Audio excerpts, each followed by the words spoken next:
In this video, we're going to talk about home defense shotgun ammo selection.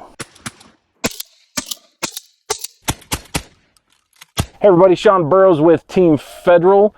When my buddy Ken Stretz from NYPD was out here teaching a home defense shotgun tactics class with me last month, got a lot of questions on my Instagram about choosing the right buckshot for your home defense shotgun. The answer is not the same for anyone. Let me explain. Ammo, if I choose an ammo that I like, is going to behave very differently from one shotgun to the next.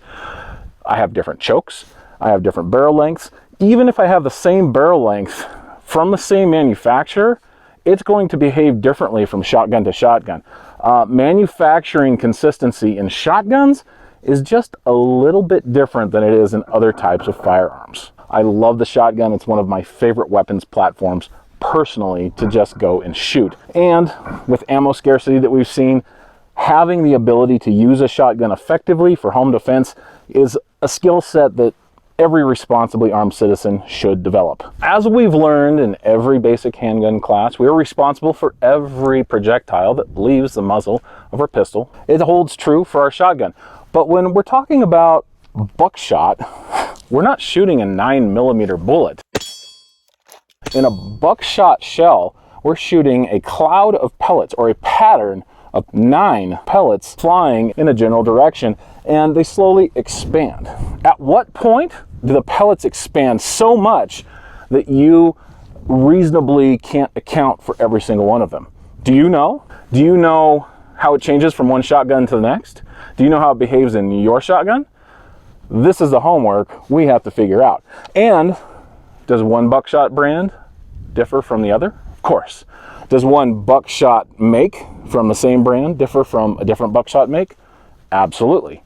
In general, my personal buckshot of choice is Federal FLITE Control double-aught buck.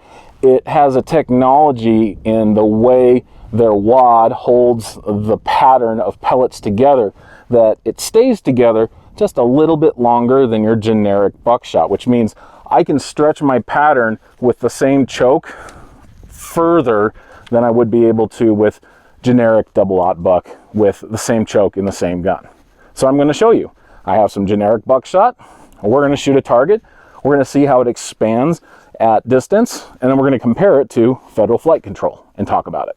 Okay, we've got our target here at 10 yards. We're going to start with this 9-pellet generic double-aught buck. See where it gets us. Here we go.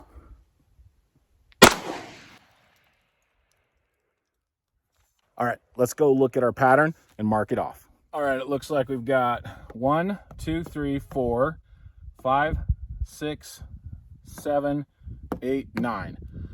So this is our pattern of actual metal projectiles. But you see these larger holes?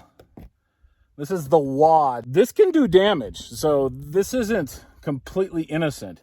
It's something we want to be aware of. So this is spreading out a lot. It'll be interesting to see where the wad goes as we back up a few more yards, but this is getting risky already at 10 yards, right? If I'm doing a full patterning data collection session at the range, I'm going to start at 5 yards and go all the way out to 25, really to get the breadth and depth of what actually works, a super tight pattern, all the way out to completely unacceptable, so I really know what's going on. But this works. You know, I could do some damage. 4 9mm holes in someone. So 10 yards with the generic buckshot, I'm okay with this. But I'm going to mark these just so I know they've already been accounted for.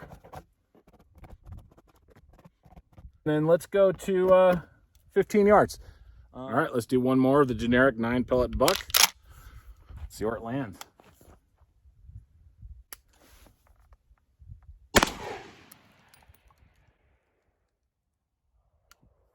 All right, let's go check our hits. Okay, the first thing I want to account for again is the metal projectiles.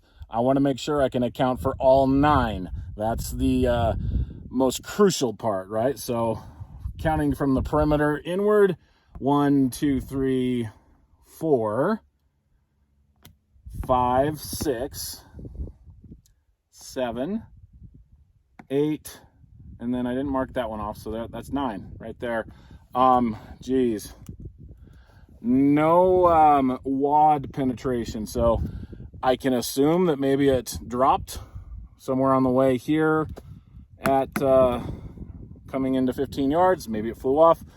I would probably fire a couple more rounds at 15 yards to see if there's variations on wad behavior, to really get an idea in how this particular brand or make of buckshot works, if this is something I wanted to go with.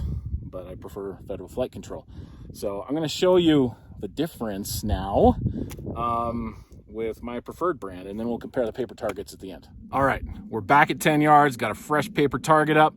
I've got now the Federal Personal Defense FLITE Control double-aught buck, 9 pellet load, just like the generic we were trying before.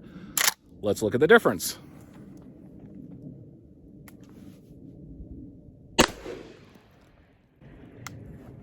All right, 10 yards. Let's just go take a peek, and then we'll go back to 15. So yeah, 1, 2, 3, 4, 5, 6, 7, 8, 9. And I think the wad was there too. Well, let me get my pen out. You think I needed my pen? I think we're good. Let's go back to 15. All right, we're back at 15 yards. We got the Federal Personal Defense double-aught buck. Let's see what this does.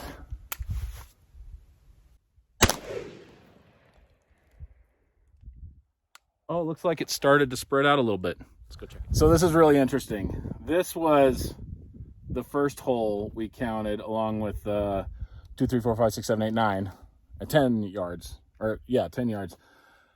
But then at 15, we've got 1, 2, 3, 4, and then that's 2, 5, 6, 7.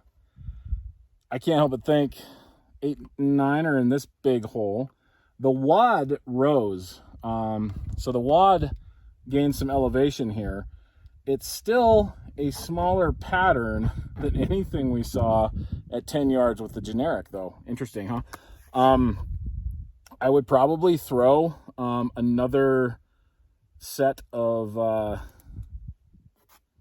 9 at a fresh piece of paper at 15 to get an idea of what this does at 15 yards, then go back to 20 and 25. 25, it starts to spread out and starts to look like the generic one did at 15. How do I know? Done my homework. Okay, you can clearly see that we have a huge difference in distribution of pattern between Federal FLITE Control and the generic buckshot. I am in love with this stuff. This is what I would rely on to use a shotgun for personal defense in my home or even in a more public area, because I can be more accountable and certain when throwing multiple projectiles per trigger pull versus something like this.